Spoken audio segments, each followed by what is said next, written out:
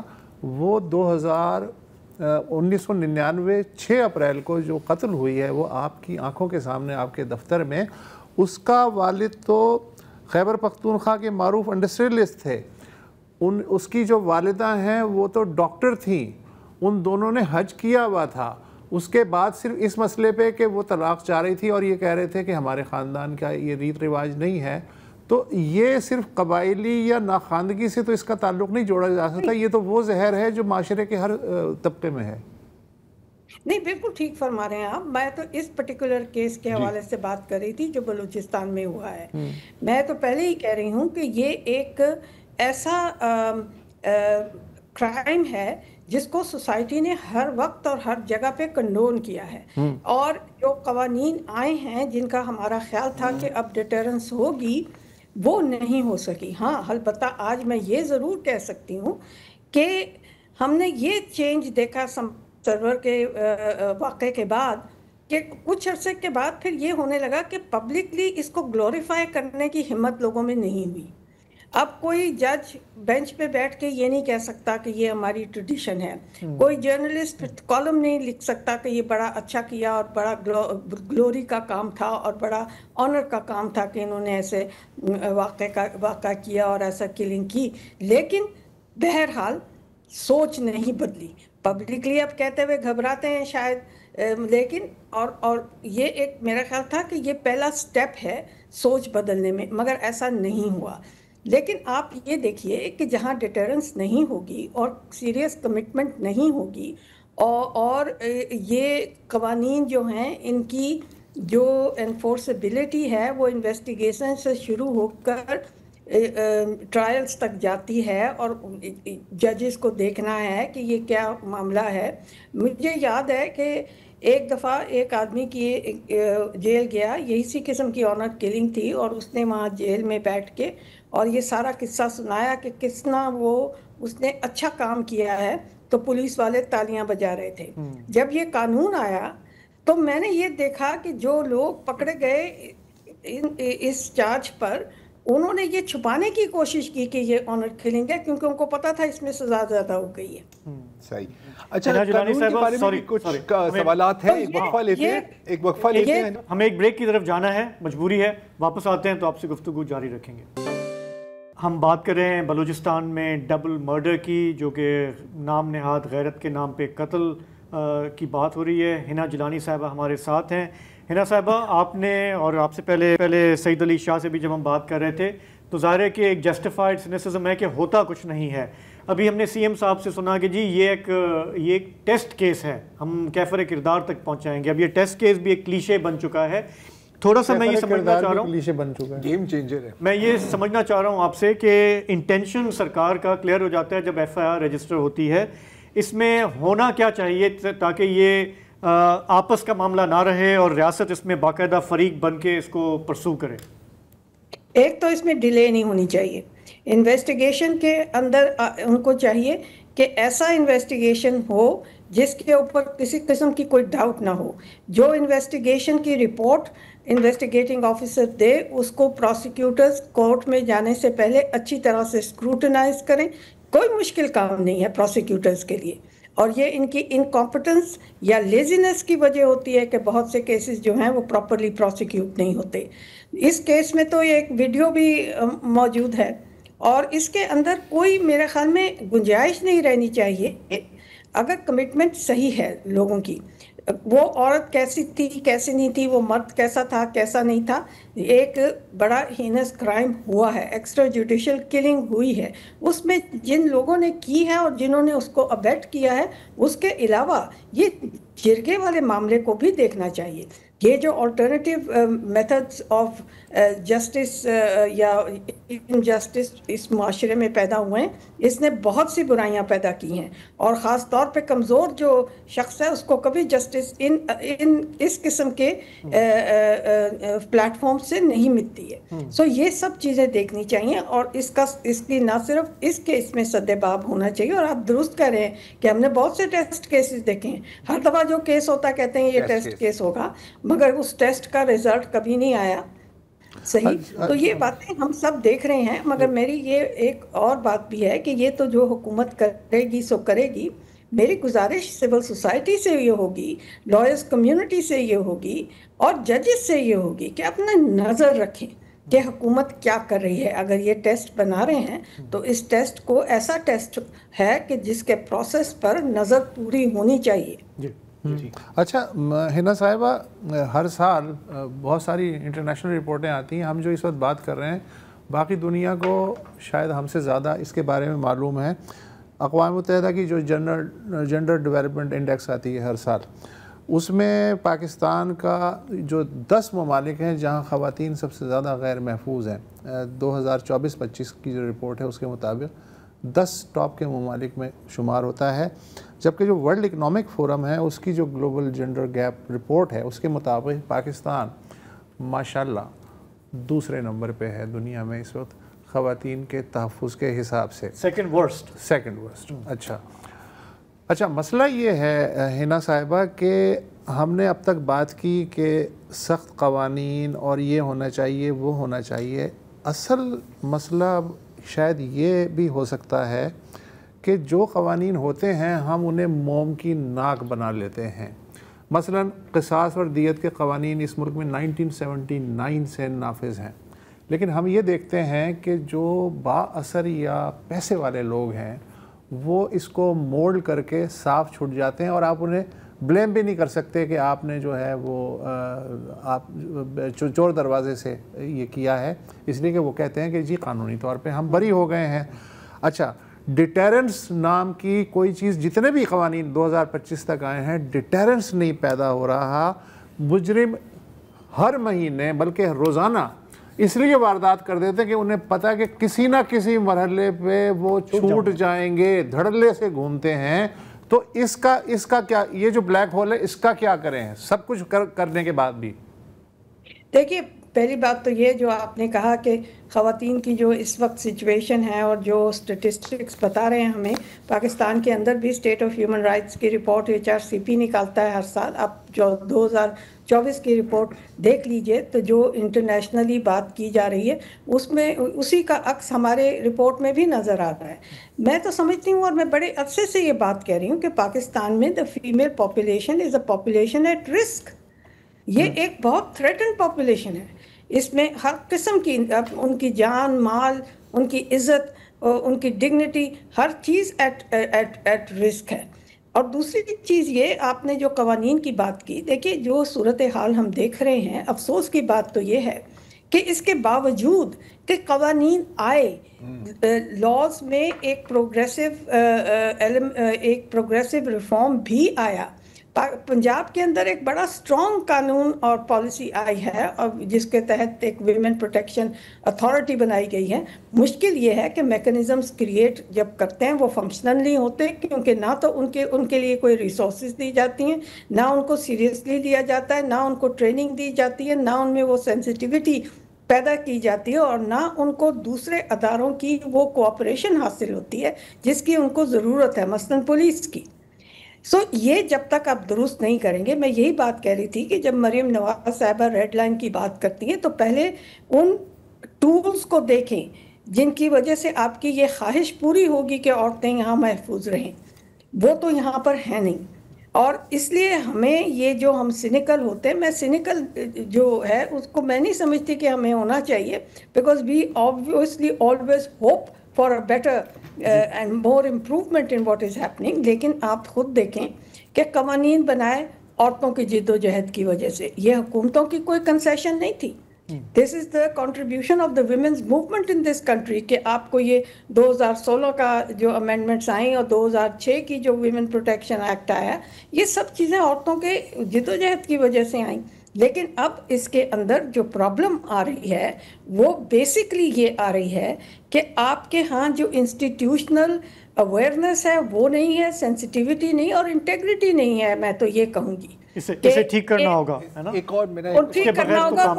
they have to rise above those biases, چاہے وہ police ہو, وہ جوڈیشری ہو, یا آپ کی لیجسلیچر ہو اور آپ کے پولیٹیشینز ہوں. اس میں ایک میرا سوال ہے, میں خیال ہے کہ اس کو ہم تھوڑا ایکسٹینڈ ہی کر دیتے ہیں, کہ کیونکہ قندیل بلوچ کا جو کیس ہے ہنا جی, اس میں مجھے ہمیشہ کافی کنفیوژن کا میں شکار رہا ہوں, مگر ہم ایک وقفہ لے لیتے ہیں, تو اس کے بعد ایک سوال آپ سے. Welcome back. قندیل بلوچ کا نام ہم سب جانتے ہیں, یہ ایک اور ٹیسٹ کیس تھا, آپ کو یاد ہوگا, اور قدرن جو آؤٹریج تھی اس میں وہ 24-48 گھنٹے سے زیادہ چلی تھی, انفیکٹ قانون سازی بھی ہوئی تھی. تو ٹائم لائن کچھ یوں ہے کہ 2016 میں قندیل بلوچ کے بھائی ان کا گلا گھونٹ دیتے ہیں. پہلے ان کو نیند کی گولیاں کھلاتے ہیں, جب وہ سو جاتی ہیں تو ان کا گلا گھونٹ دیتے ہیں کہ یار وہ مطلب ہمیں بدنام کر رہی تھی. ٹھیک ہے, 2019 میں ان کو عمر قید کی سزا ملتی ہے محمد وسیم کو, جو قندیل بلوچ کے قاتل تھے. اچھا, 2016 میں قندیل بلوچ کے قتل کے ریاکشن میں ہی ایک طرح سے یہ چینجز کیے گئے, امینڈمنٹ آ جاتی ہے. اب 2019 میں اس کو عمر قید کی سزا ملتی ہے, اور 2022 میں فروری 2022 میں اس کو باعزت بری کیا جاتا ہے. کیوں؟ کیونکہ ایک تو وہ کہتا ہے کہ جی جو میں نے کنفیشن دی تھی کہ جی بالکل لوگ آ کے مجھے چھیڑتے تھے میرے موبائل کی دکان پر. اچھا, موبائل کی دکان کے پیسے بھی قندیل بلوچ نے ہی انہیں دیے تھے. لیکن پھر فروری میں ان کے والدین کہتے ہیں کہ جی ہم چاہیں گے کہ ہم نے ان کو معاف کر دیا ہے, اس کو رہا کر دیں. تو ہنا جی جب 2016 میں اس دروازے کو, چور دروازے کو بند کر دیا گیا تھا, ہمارا تو خیال تھا کہ سیمنٹ لگا کے بند کیا گیا تھا, تو پھر محمد وسیم اسی چور دروازے سے کیسے نکل جاتے ہیں؟ وہ اس لیے نکل جاتا ہے کہ آپ کے ججز اس معاملے کو سیریسلی لیتے ہی نہیں ہیں. They don't in the trial courts especially, they don't know the law. اور انفارچونیٹلی یہ بات ان کو سمجھ میں نہیں آتی ہے. حالانکہ لاہور ہائی کورٹ میں جب تصدق جیلانی صاحب یہاں پر جج تھے, ان کی ایک ججمنٹ ہے جس میں انہوں نے کہا ہے کہ you can't benefit from your own wrong doing. ایک طرف آپ لڑکی کو مارتے ہیں, دوسری طرف آپ ایز ولی ایک دوسرے کو معاف کر دیتے ہیں, کیونکہ آپ نے گین کیا اس کو مارنے کے وجہ سے, آپ نے کسی وجہ سے اس کو مارا تھا اور اس میں آپ نے اس کا بینیفٹ لیا, اور پھر آپ اپنے آپ کو معاف کر دیتے ہیں. یہ ججمنٹ بھی آئی ہوئی ہے. لیکن انفارچونیٹ بات یہ ہے, جیسے میں نے کہا کہ جرگے کی ججمنٹ بھی سپریم کورٹ تک سے آئی ہوئی ہے. دی جنرل ایٹیٹیوڈ از کہ اٹ ڈزنٹ میٹر. اور جو عورت قتل ہوئی ہے, یا اس کیس میں جو ریسنٹ کیس کو آپ دیکھ لیں کہ وہ تو بیچاری قتل ہوگی اور قتل کرنے والے اس کے اپنے رشتہ دار ہیں, اس کی آواز کون اٹھائے گا, اس کے لیے کون کھڑا ہوگا؟ جب سمیہ سرور کے قتل ہوا تو اس کے لیے تو ہم کھڑے تھے, بیکاز وہ ایک لائر کے دفتر میں قتل ہوئی, وہاں پر وٹنسز بھی وہاں پر تھے, لائرز تھیں, ہم تھرڈ پارٹیز تھے, we could stand up. But ایسی خواتین کے لیے کون کھڑا ہوگا جن کے اپنے لوگ ان کو مارتے تھے؟ لیکن سمیہ سرور کیس میں کسی کو کوئی سزا ہوئی تھی اس لیے کہ آپ سپریم کورٹ میں گئی تھی, انہوں نے کہا جی آپ جو ہے ڈائریکٹ پارٹی نہیں ہیں, آپ کا کیا لینا دینا ہے. پھر کچھ ہوا تھا یا نہیں, کنکلوژن کچھ ہوا تھا؟ نہیں, اس میں اور کوئی کمپلیکیشن تھی سپریم کورٹ میں.